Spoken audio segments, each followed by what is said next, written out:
everyone, this is Jet from Jet's Car World, and today we're reviewing the 2002 BMW Z8. Special thanks to Bob Smith BMW for making this possible. And first of all, before I mention the exterior, first of all, this car is really special. It's limited edition, only like 5,700 something units were made.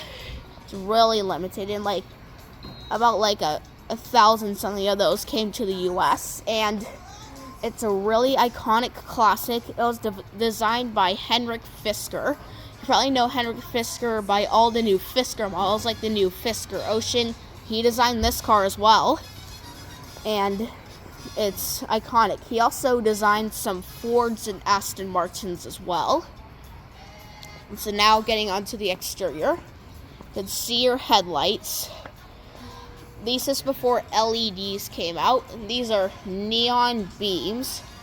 And then that's the same thing for the turn signal. And then these things right here are actually the high beams. They're not fog lights, they're the high beams. Yes, I'm right. The high beams and regular headlights are separated, and they're apart. BMW logo and your turn signal.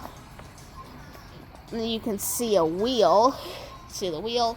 Then there's this cool area here with the BMW logo.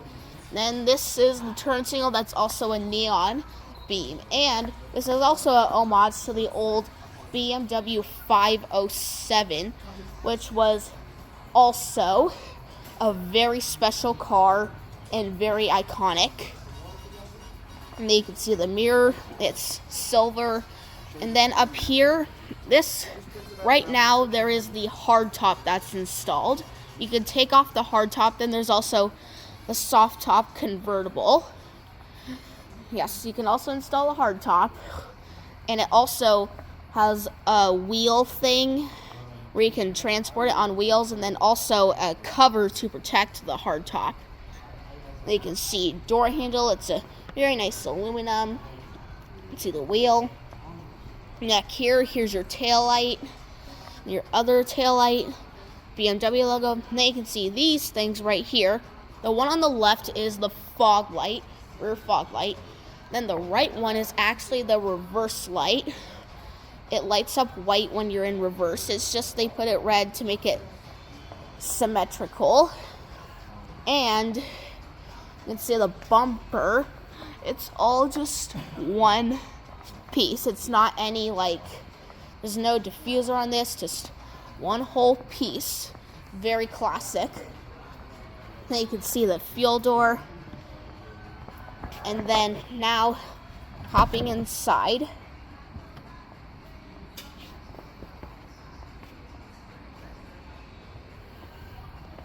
And then you can see here, this is soft touch. You can see this controller right here, door handle, grab handle. Then you can see your seat. Then you can see your headrest. You lift it up like normal, but here's something funny about how to put it down.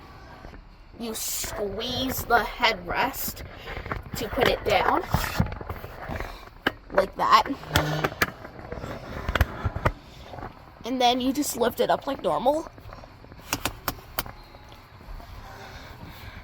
And now, hopping inside this iconic car, and then you can see here, this actually matches the exterior color. So this car is black, so it has a black dashboard. If you had a silver one, this would be silver, and same thing for the other colors. And see, this is soft touch, and all right here. These are slightly padded. And then you can also see back here. And then now storage. You can see this pocket here. Pull it out, then it stays out. And then this one's the same thing, but you pull this one out, then it retracts back in. And then you can see the glove box. Right now it's locked up. And if you lock the glove box, it also automatically locks the center console armrest. Oh wow, this opens. But I don't know why this doesn't open. Yeah. Some reviewers have said if you lock the glove box, it also locks this thing.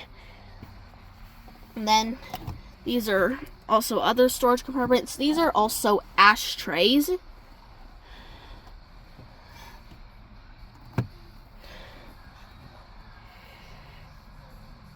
And then we're not going to do anything, but how you start it up is that there's a key, you put it in, then you twist it, and then you press the start-stop button. This is before keyless entry, where the car could detect your key inside, and then you just put your foot on the brake and start it up.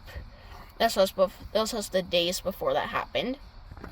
Now closing the door to show inside.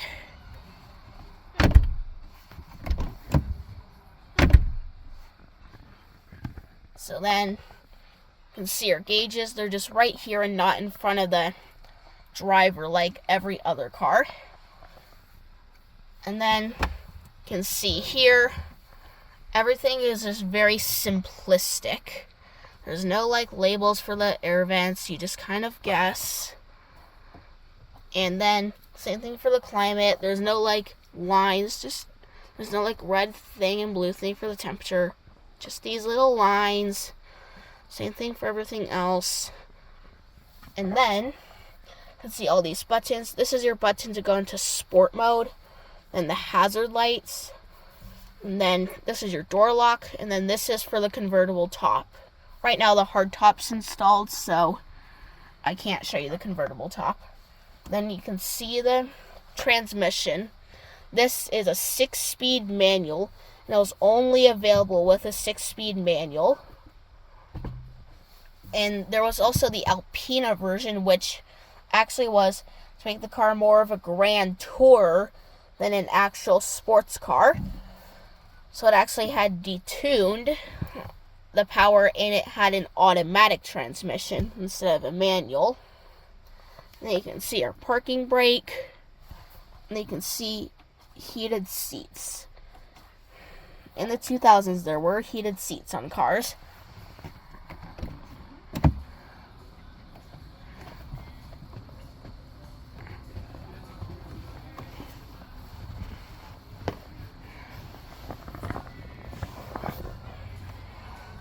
Now heading on to the trunk. There is no back seat in this car. And then, so you can see back here. You have to be kind of careful here. So then, it's not staying up.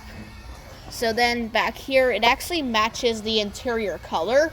So if you got a black one, the trunk will be black. If you got the beige interior, the trunk will be beige. Or of course, if you got the red like this one, the trunk will be red. You can see emergency release handle. Back then in 2002, emergency release handles were mandated. And then very nice materials.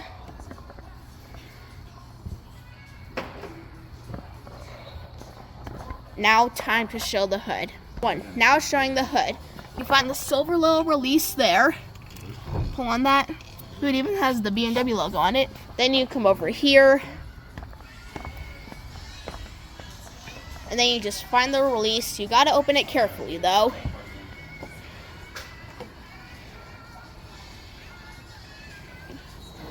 And then it may not stay up, so just hold it. And then you can see here, this is actually the same engine as the E39 BMW M5. And so it sounds pretty cool. The E39 BMW M5 was also a very special car. And it makes, and the Alpina version, again, detuned the engine, and it was out of the BMW X5. And again, it was more of a grand tourer car than an actual sports car like the Alpinas you know today.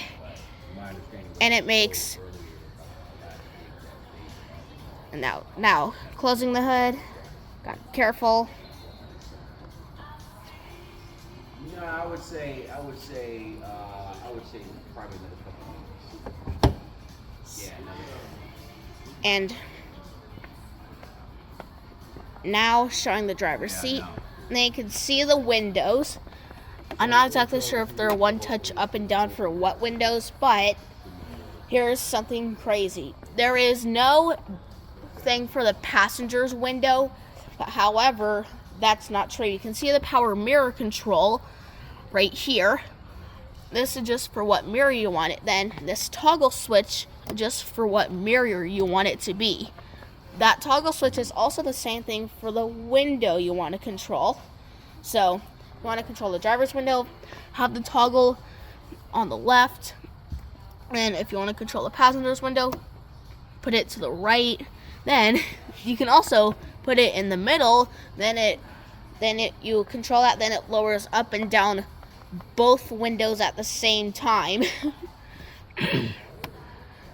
And then you can see your headlight controls, and right here your turn signal stock. Then steering wheel is very retro, just these little lines, no controls. Then BMW logo, and then this also matches the exterior color, just like the dash. You can see your sun visor. It's just a mirror. There is also supposed to be a cover, but probably just broke off on this one. And then again, right now the hardtop's installed, and the hardtop is in a very nice suede color. It's actually a suede up here. Feels very nice. That's it. And one thing I forgot to mention is that, like I said, the gauges are on the middle, but they're angled towards the driver. So they still had to make two different dashboards for either left-hand drive or right-hand drive. And also these lights up here. You can see the alarm thing, just like BMWs today, but that also turns on and off the dome lights. Like that. Then of course there's also the buttons to turn on the dome lights. They're underneath the mirror and not up here. Now that's it. And again, thanks to Bob Smith BMW for making this possible. Thanks for watching. Please remember to like and subscribe to my channel, and I'll see you in the next video.